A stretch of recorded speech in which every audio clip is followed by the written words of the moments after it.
So I just thought I would pause in the making of this Roman blind just to show you where I put the joins in the lining. When I did another video making a huge Roman blind, it was bigger than this one, it was long, much wider. Quite a few people asked about how I joined the lining and how I did the locking stitches, so I just thought I'd detail that in this video while I'm making this blind, which is also quite big, not as big as the other one, but it's quite long. This is the bottom of the blind, the top up there, and obviously each side.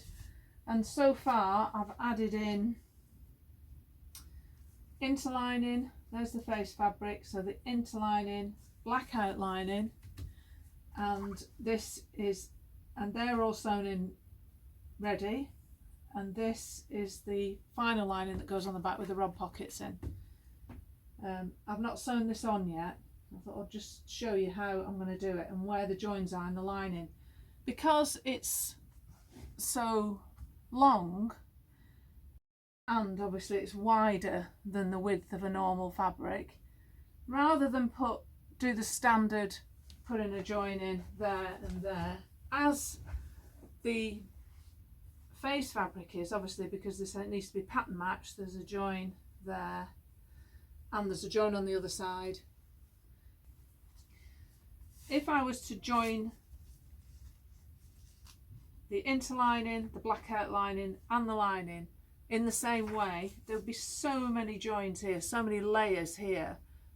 In fact, there would be 2, 4, 6, 8 layers of fabric, and that interferes with the folding of the blind. When you pull the blind up and you've got quite a bulky layer of seams there, it can spoil the flow of the blind. So rather than do that, I put one join in each layer of lining. If I just pull this back, I can show you. So starting with the interlining underneath, I've cut it width for length, or railroaded, depending on what term you're used to hearing. Basically that means if that's the roll of fabric, you pull it off the roll that way and you cut the piece of lining that way, that being the width of the blind. So the width of the blind doesn't need any joins, but of course the lining is only 54 inches, 137 centimetres wide, and of course it's not going to be long enough for the length of this blind, which is 1730. So it needs a join in. So it has a join. In this case, I've joined the interlining. You can just sort of see the slight raise in it there. I've put the interlining join there, and that corresponds with the location of a rod pocket. So when I lay the lining back on top, I'll be stitching through at that point. No other reason than it just keeps it tidy. The join in the blackout layer is here. So you can see that's a pretty standard seam. Okay, and that corresponds with that rod pocket location. And you can see the rest of my rod pockets with the location of these pins here, which I've marked out ready. And you can just see the impression of where I've already done the locking stitches. I've locked in the layers of the interlining to the face fabric, the blackout lining to the interlining, and now I'm going to do the final sateen lining to the blackout lining. And the reason for that is, if you sew in the first row on that line, but then you sewed the next layer, the blackout lining, and it was just a bit off, you sewed it here, and then when you come to put the lining on, you did a stitch line here, for instance. It means that the fabric, when it folds, it's got loads of opportunity to shift, because you've not locked those layers in all nice and neatly on top of each other. So it's worth taking the time to ensure that you sew them directly in line with each other. Sometimes you can sew through all the layers at once. Occasionally, if I'm just doing a bonded lining, I just happened not to have any for this, not blackout bonded anyway, so I ended up using separate layers of interlining and blackout lining.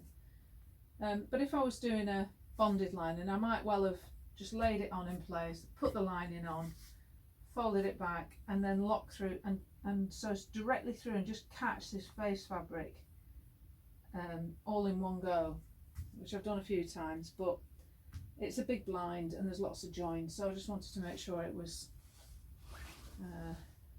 all done properly. I didn't miss any stitches. Okay, so now the lining, and this lining, I've put the join in here.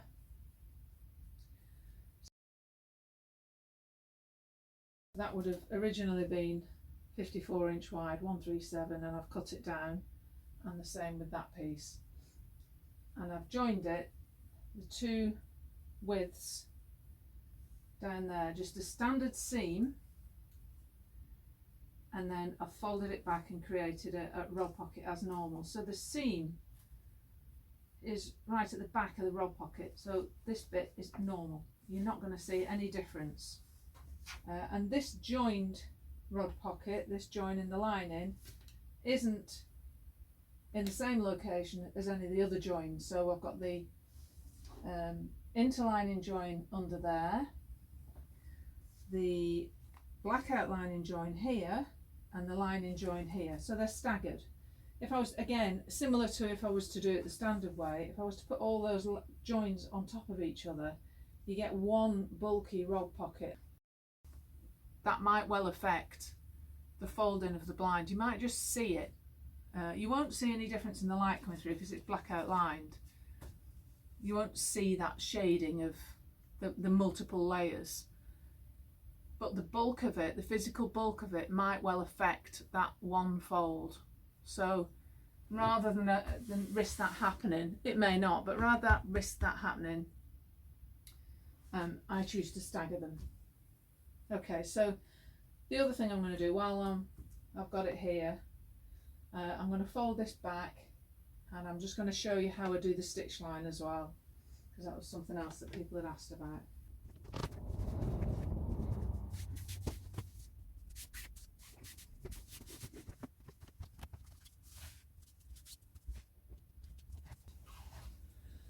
So I'm going to start on this rod pocket here, and then work down this way, and then go to the other side of the table and work back that way. So you need to start at the one, you start here, for instance, you've got to go to the other side and fold this bit of lining right back just to get to this next one here. So think logically when you're choosing your first pocket to sew. I'm just going to slide this down the table, I can reach it.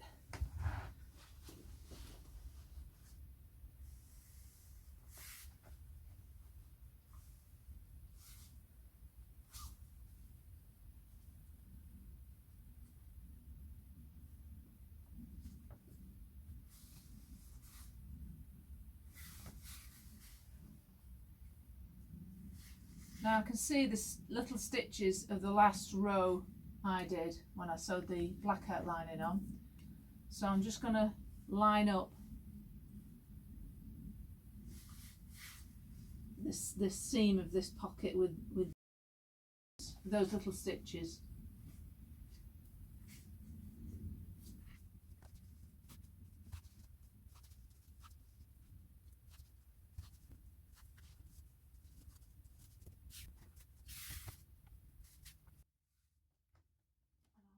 So when I fold this back, what I tend to do, you can see here, hopefully you can just see the stitches from sewing the blackout lining to the interlining inside. So I'm going to follow that line with this, but what I will do is I'll catch my stitches above this seam. So rather than underneath here, I'll follow the line above this seam. And the reason for that is when the blind's up and done, these rod pockets tend to naturally fold upwards.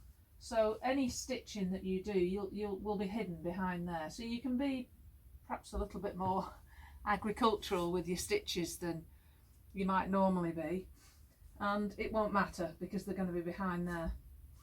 No stitches will show on this side, they'll all be under here.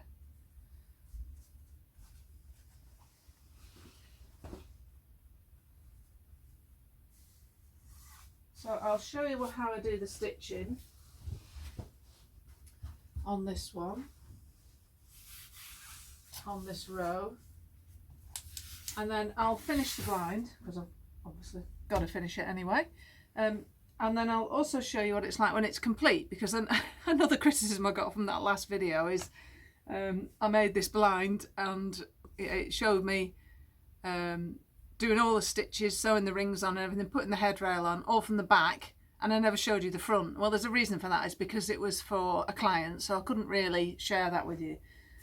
But on this one I can, so I'll show you the complete blind when it's done. So let's get on, and it'll take a bit of time, so I'm going to speed you up.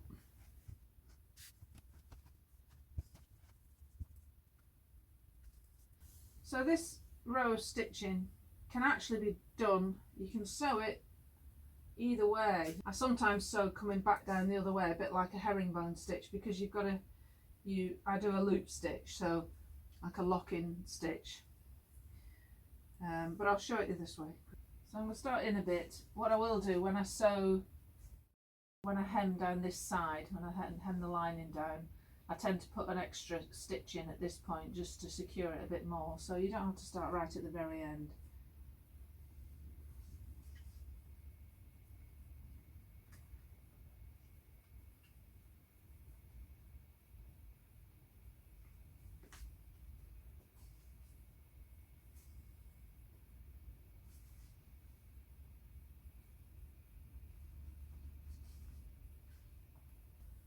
So what I do is I create a loop,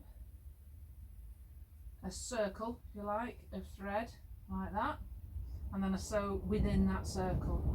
So I catch a bit of the lining, a bit of the blackout lining, and tighten, and you'll see that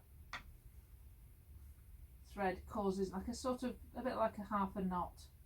So there we go, keep the loop, bit of each,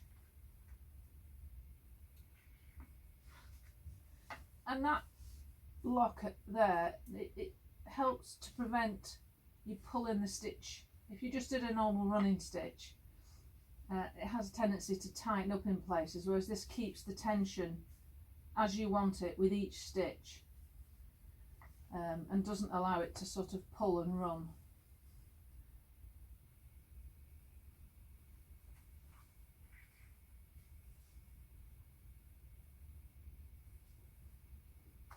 And the size of the stitch really depends on the type of the fabric. I mean, this is all quite stable because it's got quite a few layers. The fabric at the front is just a cotton, so it's pretty stable. But and generally the lining stitches don't need to be tiny, or close together, should I say.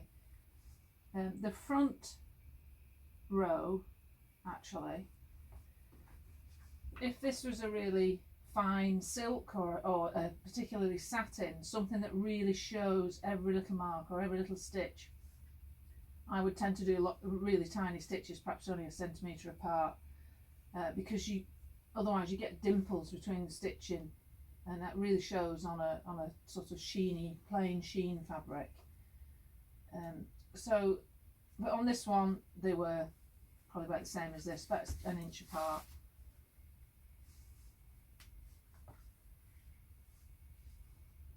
And also people get concerned about stitching through the blackout lining like this, but if you've got a blackout, either a bonded blackout or a blackout with a layer of interlining on the other side, it's incredibly rare that these stitches show.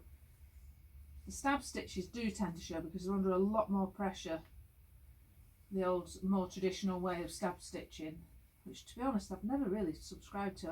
I've never really liked doing a stab stitch row. they just really show those stab stitches sometimes.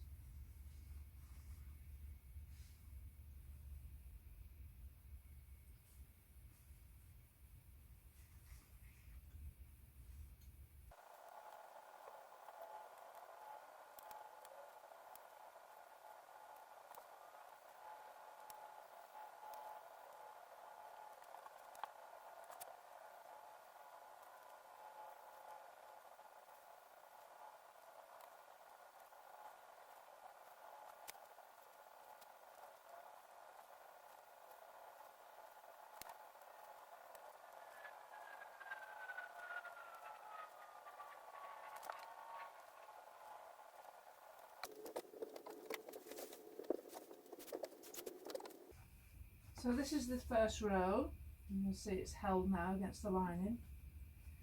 If I just fold that back, you can just about see the impression of the stitches there. 1, 2, 3, 4, 5, 6, and so on.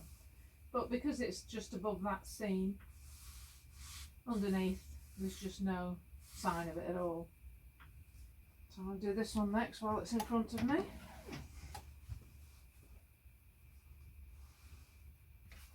Now this is the one that has the blackout lining join, and I know that I stitched right on the join, so I'm going to put my stitches right on the join.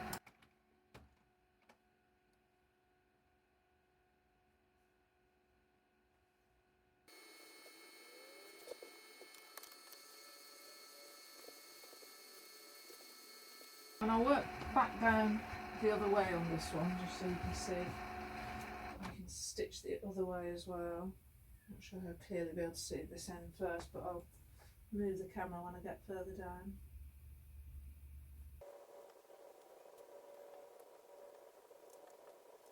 So creating that loop again, this time I've got to sort of go underneath and back round to my right with it. Then I can sew within that loop.